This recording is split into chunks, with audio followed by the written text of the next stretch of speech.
आपका पैसा जाएगा। China, Morocco, Bangladesh, Algeria, Egypt, USA, Germany, Japan, UK, Canada और ऑस्ट्रेलिया में लीगल है। खुद के पैसे में सिर्फ खुद का ही फुल कंट्रोल हो।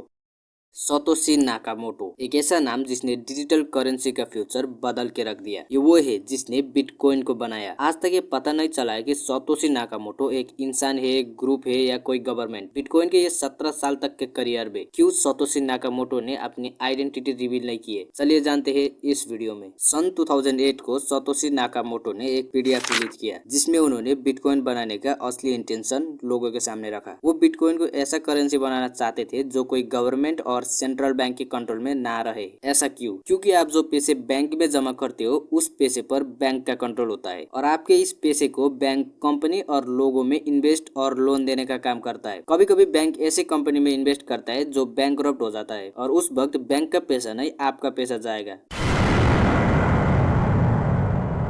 इसीलिए उन्होंने पीयर टू पीयर सिस्टम बनाया जिसको कोई थर्ड पार्टी कंट्रोल ना कर सके। सातोशी नाकामोटो ने बिटकॉइन को ऐसे डेवलप किया जिसमें सेंडर और रिसीवर का ट्रांजैक्शन हिस्टोरी और बाकी हिस्टोरी को कोई और थर्ड पार्टी ना देख सके। अगर सीधे सीधे बात करें तो बिटकॉइन को फाइनेंशियल सिस्टम को डिसेंट्रलाइज्ड बनाना, मिडलमैन बैंक की जरूरत को खत्म करना और एक ट्रांसपेरेंट और सिक्योर ट्रांजैक्शन सिस्टम डेवलप करना जिसमें खुद के पैसे में सिर्फ खुद का ही फुल कंट्रोल हो। इसी इंटेंशन से जन्म हुआ बिटकॉइन का इन्वेंशन का लक्ष्य तो पता चल गया, पर सातोशी नाकामोटो आखिर है कौन? सातोशी नाकामोटो का असली आइडेंटिटी आज तक किसी को नहीं पता। वो इंसान था या ग्रुप, ये एक मिस्ट्री है। आखिर क्यों सातोशी नाकामोटो ने अपनी आइडेंटिटी छुपाई? वो अपने आइडेंटिटी शो करके एक बिजनेस एम्पायर बिल्ड कर सकते थे, तो क्यों वो गायब हो गए? इसका जवाब सातोशी नाकामोटो ने 2008 में रिलीज किया हुआ व्हाइट पेपर में बताया था कि वो एक ऐसा डिजिटल करेंसी बनाना चाहते हैं जिसपे किसी थर्ड पार्टी का कंट्रोल ना रहे। अगर वो आइडेंटिटी रिवील करके बिटकॉइन के मालिक बन गए तो बिटकॉइन को भी बैंक के जैसे थर्ड पार्टी बनकर कंट्रोल करना पड़ेगा, पर बिटकॉइन को इसीलिए इन्वेंट नहीं किया गया था। इसीलिए उन्होंने 2009 में पहला बिटकॉइन सॉफ्टवेयर बनाया और 2010 के बाद वो डिसअपियर हो गए। बिटकॉइन को उन्होंने दुनिया के हवाले कर दिए और ये बन गया एक ग्लोबल रिवॉल्यूशन। अभी के टाइम उनके पास करीब 1 मिलियन बिटकॉइन है जिसका कीमत 2025 में $108 बिलियन है। बिटकॉइन का बेस है ब्लॉकचेन टेक्नोलॉजी, एक ऐसा डिजिटल लेजर सिस्टम जिसमें हर ट्रांजैक्शन सिक्योर और ट्रांसपेरेंट होती है। ट्रांजैक्शन वेरीफाई होती है वर्ल्ड वाइड कंप्यूटर्स यानी माइनर्स के थ्रू और हर ट्रांजैक्शन परमानेंटली ब्लॉकचेन में रिकॉर्ड हो जाता है। माइनिंग एक प्रोसेस है जिसमें लोग कॉम्प्लेक्स मैथ प्रॉब्लम सॉल्व करते हैं यूजिंग पावरफुल कंप्यूटर्स। जो सबसे पहले प्रॉब्लम सॉल्व करता है उसे मिलता है reward in the form of bitcoins. लेकिन आज के टाइम माइनिंग कॉस्टली है, उसके लिए ज्यादा इलेक्ट्रिसिटी, हार्डवेयर और टाइम चाहिए होता है।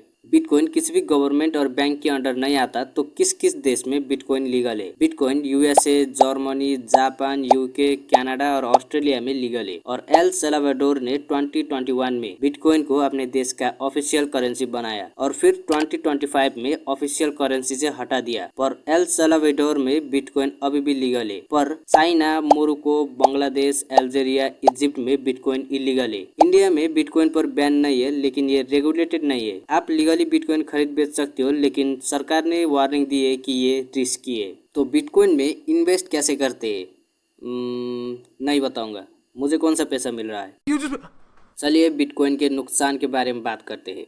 वोलाटिलिटी, बिटकॉइन की प्राइस कभी भी गिर सकती है। आज 50 लाख है, कल 25 लाख भी हो सकती है। नो रेगुलेशंस, कोई सेंट्रल अथॉरिटी नहीं है। अगर आपका पैसा चला गया तो कोई हेल्प नहीं करेगा। साइबर थीफ, आपका अगर वॉलेट हैक हो गया तो पैसा रिकवर नहीं होता। स्कैम्स, फेक एप्स और कंपनीज आपको लूट सकते हैं। गारंटीड रिटर्न जैसे झूठे वादे से बचे। लीगल रिस्क, आने वाले समय में लॉज बदल सकते हैं। हो सकता है फ्यूचर में बिटकॉइन पे रिस्ट्रिक्शन लग जाए।